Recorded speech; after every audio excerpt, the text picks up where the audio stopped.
Welcome to the Boys and Girls Haven Happenings podcast, featuring conversations and stories designed to equip, mobilize, and encourage our community to support children and young adults in foster care. Sit back, relax, and enjoy this episode of Haven Happenings. WDRB's Dakota Sherrick shares some of the new recommendations for parents. Hi there, everyone. I'm Nick Brewer, editor of the Haven Happenings podcast. And today we're going to be exploring everyone's favorite way to waste time on the internet. Scrolling social media is part of everyday life for most. It's something that almost all young people are using or are exposed to. This is Josh Swetnam. Hi, I'm Josh Swetnam. Boys and Girls Haven's director of Haven Family But Council. it can be very positive, and it can also have a lot of negative. On May 19th, 2023, Josh participated in a WDRB news story about the effects of social media on teen mental The health. American Psychological Association released a report on youth social About a week later, I followed up with Josh about that story. I ended up recording a conversation between Josh and Ebony Dixon, a veteran therapist at Boys and Girls I was Haven. gonna say, just kind of jumping in there, I think about with social media. I remember when I first... During that conversation, they highlighted common risk factors associated with social networking. To me, it's kind of the Wild Wild West. Most notably, its potential to increase depression, anxiety, and poor self-esteem. I've even known kids who weren't depressed but got depressed because they were exposed to some just terrible things that happen in the world. But on the other side of the coin, social media has become a standard tool for communication and for self-expression. On today's episode, we'll be diving headfirst into a few specific examples of how interactive technologies like Facebook have helped youth in foster care to connect with families and to one another. Thank you for tuning in to this episode of the Haven Happenings podcast. You can listen to more episodes or learn more by visiting us online at boysandgirlshaven.org.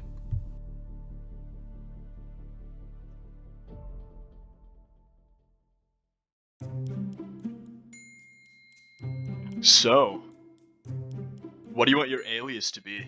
Because I don't think we're going to use your real name. Right now, you're hearing me on a Facebook Messenger call with a past Boys and Girls Haven client. What do you want your alias to be? My alias. We're going to call him Kevin. Okay. Well, I'm Kevin then. Alright, Kev. Kevin was officially placed in DCBS custody at 11 years And old. that was because of abuse at the home. By the time he was 16, Kevin had lived in more than 4 different foster homes. And we moved, I think, within like a year's time. We moved from Elizabethtown to Somerset, to more homes in Somerset. So we was bouncing around for quite a bit of time. That's when I found myself in Boys Haven when I was 15. He lived at Boys and Girls Haven for several years, and I got to know him pretty well during his time here. Since he left the program, we've mostly stayed in touch through the Boys and Girls Haven Instagram. We message back and forth with life updates. He'll tell me about the music that he's making, and sometimes we talk about the Cincinnati Bengals, Playoff Kevin's time, favorite when the NFL Bengals team. are in the Super Bowl, we'll have some Buffalo Wild Wings that day. So I am telling you, I want And I'm not the only person that Kevin has been able to maintain contact with through social media. since I am a teenager, I do have pretty much every form of social media there is. big surprise. Yeah, so Instagram, Snapchat, Facebook, TikTok, all the works. But is there anybody who lived in Dempsey with you who you still get to talk to you over Instagram or Facebook or any other kind of socials? Yeah, actually there's quite a few because At this point, he rattles off like 11 names, and they're all kids that we both know from his time being placed at Boys and now Girls that Haven. I'm, in IL and I have my own phone and everything like that, and they have their own phones now. It's easier to keep in touch. Social networking apps like Facebook, Instagram, and Snapchat had allowed Kevin to stay in contact with a lot of the people he was placed with at Boys and Girls Haven. Individuals who all had a shared experience and who can now maintain meaningful relationships with one another. After our conversation, I got even more curious about social media's potential to be used as a tool for healing and for support in the foster care community.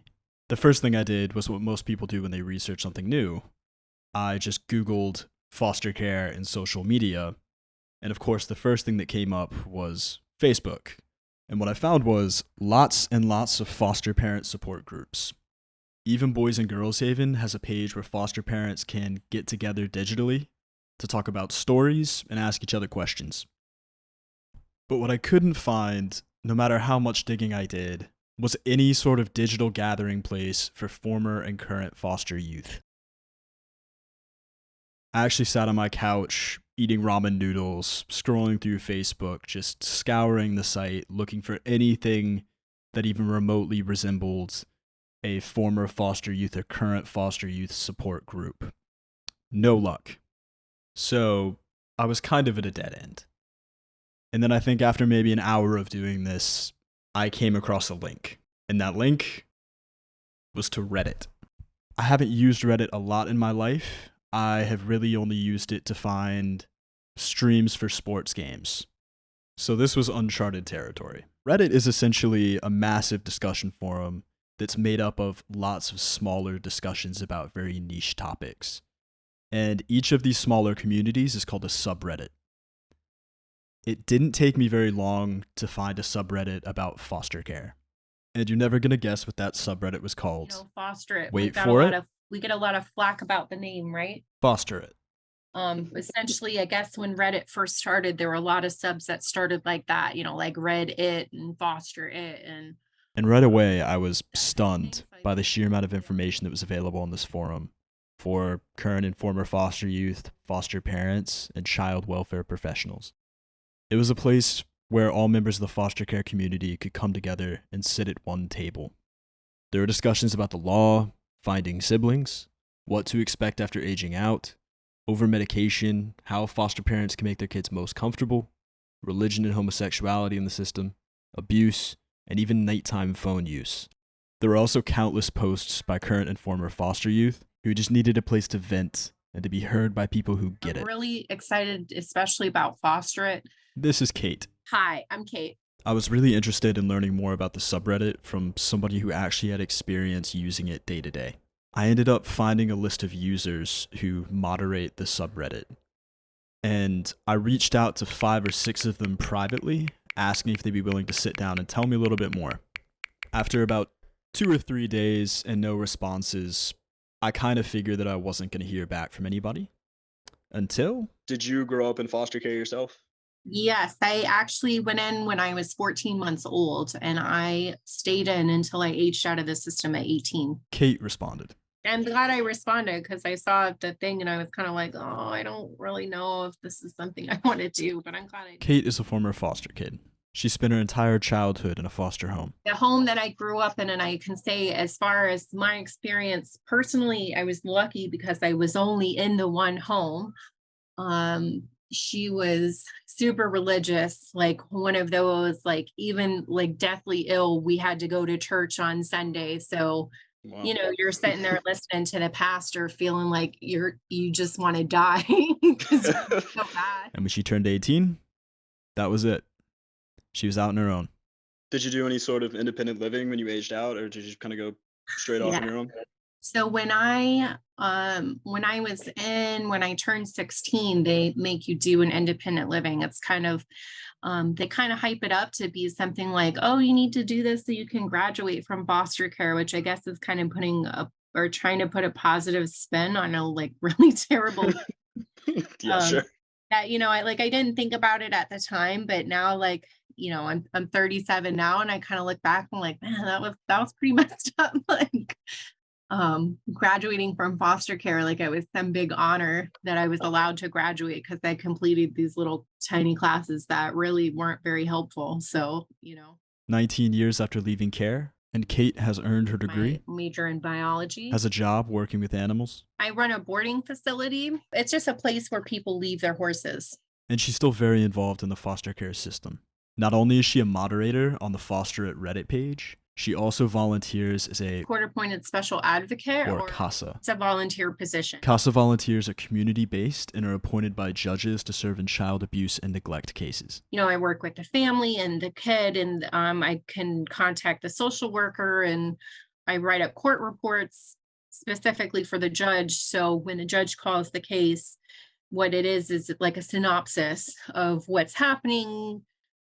We specifically put in, how long the child has been in care, and points that we want to hit on, concerns that we had previously, stuff like that. She discovered Reddit several years ago. I came to Reddit late, just a few years ago, and just because I was previously on Facebook, and I'm not really into technology. Like, I don't even have Instagram or Snapchat because I'm kind of like, I don't know how to work those things.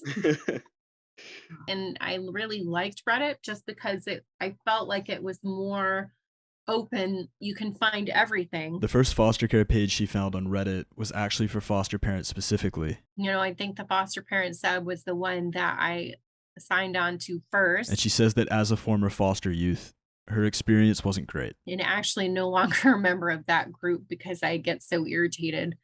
Just that it's not the post or anything, but just the comments and stuff like that. And just, it's kind of like they're willfully ignoring like former foster kids' advice or their point of view. And I think the number one comment that I have ever heard, that if I had a nickel for it, I'd be super rich right now, was, "Oh, well, I hope you heal from your experience because you're letting it affect you in your real life right now." Like, that is so disrespectful, and it just is so backhanded and patronizing. So Kate ended up leaving that group and finding a different one, Foster It. And after a few months of posting stories and advice, she was invited to become a moderator. I'm really pleased with our mod team right now. I feel like we're all kind of hand in hand as far as we definitely want former foster voices heard. We definitely want current foster voices heard, and every now and again you can absolutely tell where somebody is just in the midst of their hurting from their experience, and you got to let them have a place to vent, right? And throughout our conversation, Kate kept alluding to a very important piece of information about Reddit. Reddit is not TikTok, it's not Snapchat, it's not Instagram. Reddit is designed to be, it's all essentially completely faceless, anonymous. And that makes it an irrevocable utopia for unfiltered discussion about the foster care system. Anonymity is the perfect way to discuss experiences in foster care without having to worry about HIPAA privacy laws or having to be uncomfortable sharing very personal and sensitive information about yourself.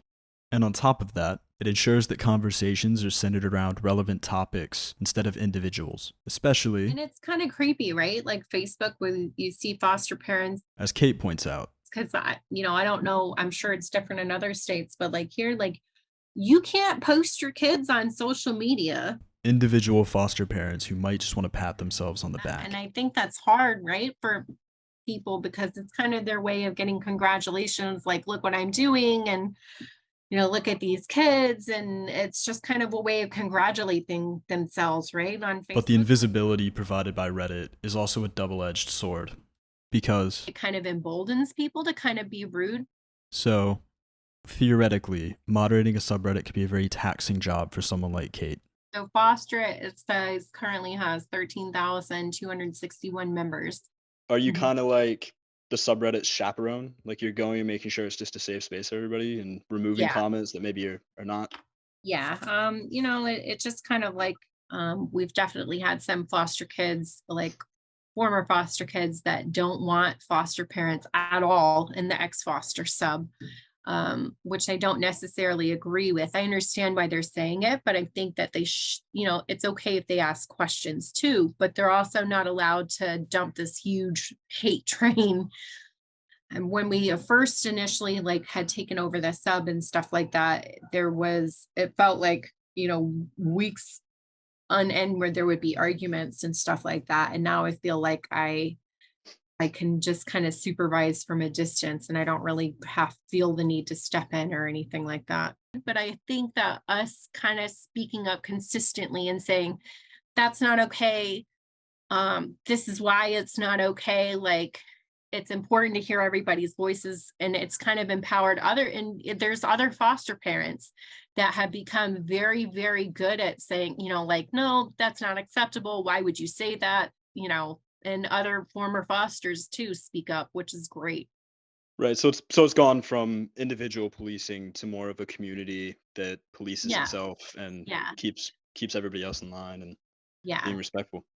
yeah. So, That's with the kind of help of beautiful. Kate and her Yeah, counterparts, it is. this Really. subreddit has become a very safe space. Just knowing you're not alone is a huge thing. And the same thing for foster parents too. Like, in a situation and you don't know what to do, and you're kind of feel like you can't talk to anybody in your personal life, but this is this resource that you can ask other parents, like, what do I do? What is your advice? It's really great. But it's important to point out Yeah, it that makes it, throughout like the I said, makes interview, it feel Kate more like reiterated that she doesn't want the sub to become an echo chamber.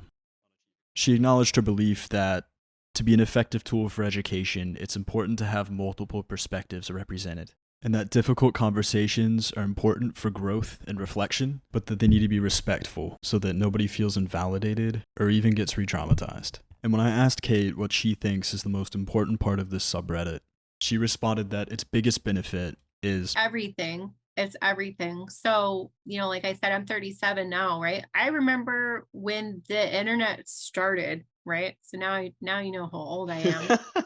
wow, Yeah, dinosaur. I was there when the internet started. I remember the reports, like you had to go to the library and check out like encyclopedias to look up stuff so you could write your reports, right? Um, it's so great for everything. You have access to everything. You can, like I could post something from Hawaii, like, oh, are there foster parents in Hawaii? Like, how does that work there? And, we've got foster parents in the UK, got foster, just foster resources in Canada. And we've got a really good group of people that are like, here's the resources from the UK, here's the resources from Canada. Like, oh yeah, I grew up in Utah also. This is what I use. Like just, it's essentially limitless, like the far corners of the earth, right? And you can reach everything. So it's just a matter of putting it out there and what you need help with, right? There are a lot of instances, especially applying for school. One of our other mods has been really great about compiling like a huge list of internet resources. Like this is where you can go if you're applying to school and you want to learn about FAFSA and stuff like that. Here are some books that can help you, kind of cope with trauma, or here's some resources for foster parents. So I know that's been really helpful. I want it to be a resource for people like maybe that, like you said, that don't even know about Reddit. And, Mhm. it's, if it reaches a few more, like even two more people, right? It's providing a service, which is what we want it to be, right? Well, thanks so much, Nick. I appreciate it. Yeah, thank you. Good luck with all of your animals and your kid and Yeah, thank your you. many jobs. Yes, I appreciate it. Thank you. All right, thanks so much. Yep, have a good one. All Bye. right, have a good night. How did the interview go? this is Kayli Jones. Hey, my name is Kayli Jones. Kayli is my office neighbor, and more importantly, I am the volunteer and events manager here at Boys and Girls Haven. I'd really enjoyed my conversation with Kate and wanted to reflect on it. So I played the interview back for Kayli. Yeah, I really love that. That was kind of inspiring to hear that something she created and worked so hard on to create a safe space keeps itself safe. And it keeps everyone in line and in check. And it's still a place where former and current foster kids can go to for help or a wealth of knowledge, and foster parents can be a part of and participate without diminishing the experiences of those kids, or I guess young adults by now. I'm chronically online as a mid 20-year-old here. And so I've seen a couple of things from current foster parents, but most of them have been on the good side. So I've seen there's this one TikToker, and she kind of gives a guide for foster parents. She gives situations that could happen and conversations that could be said. There are no kids involved. She is speaking to the camera like it is the kid. So the kid on its first intake, what you say, what you have prepared for them, so that they don't have to ask for snacks or food or clothing, how you invite them into your home. So she gives really good guide of that, and I can try and find her handle for that. I've always enjoyed watching those.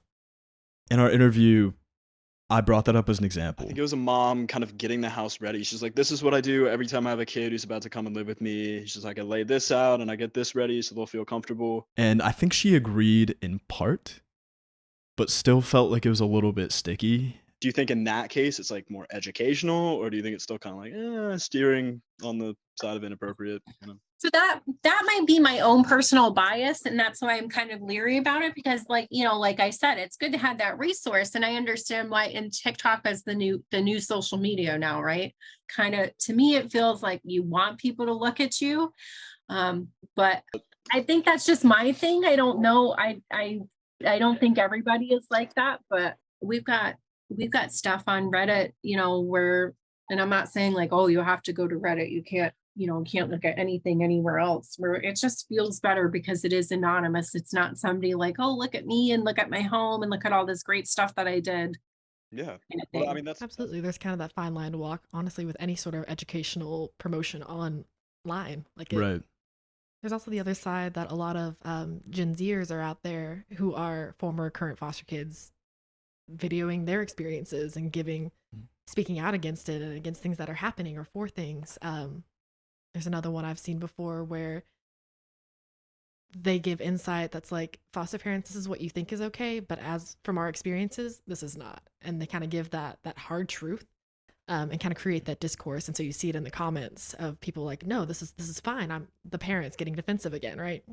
Right. And so that was my main takeaway from the interview and from finding Reddit, was that social media has become a tool for creating that discourse and creating that discussion. And that's huge. Thank you for tuning in to this episode of the Haven Happenings podcast. A great big thank you to all of our wonderful guests. You can listen to more episodes or learn more by visiting us online at boysandgirlshaven.org.